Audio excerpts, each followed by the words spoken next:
तोरे महिमा तोरे पूजा तोरे महिमा लगावा बाबा सतनाम के। तोर जय बोलो बाबा सतनाम के। गिरोधपुरी माता विराजे मोरो घर माया जा। दर्श के तोर आस हवे दर्श मोला दिखा जा। तोरे महिमा तोरे पूजा तोरे झंडा चढ़ावा गुरु सतनाम के। तोर महिमा लगावा गुरु सतनाम के।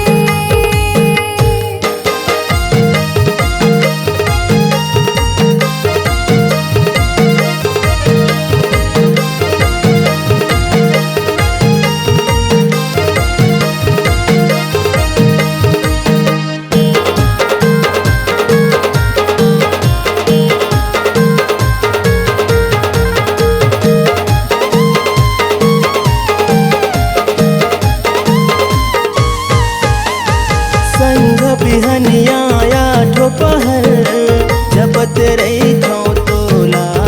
बाबा जपत रही थो तोला गुरु सुमिरत रही थो तोला। संघ बिहनिया या ठोपहर जपत रही थो तोला। सुन ले मोरे बिनती ला बाबा डर जाही मोर चोला। बाबा कर जाही मोर चोला गुरु कर जाही मोर चोला। तोरे आरती मैं हाँ पूजा तोर दिया जलावा बाबा सतनाम के। तोर महिमा लगावा गुरु सतनाम के।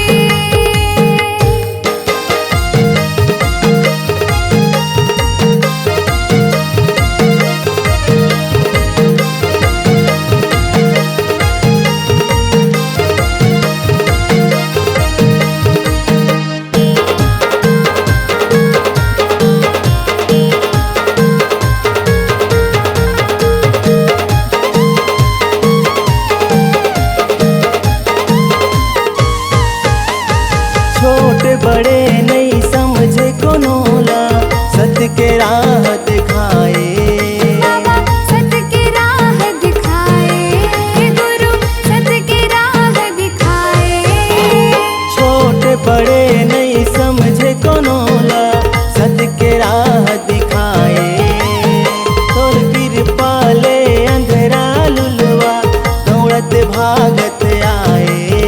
बाबा दौड़त भागत आए गुरु दौड़त भागत आए। तन मन मा सब अर्पण तोर चरण मा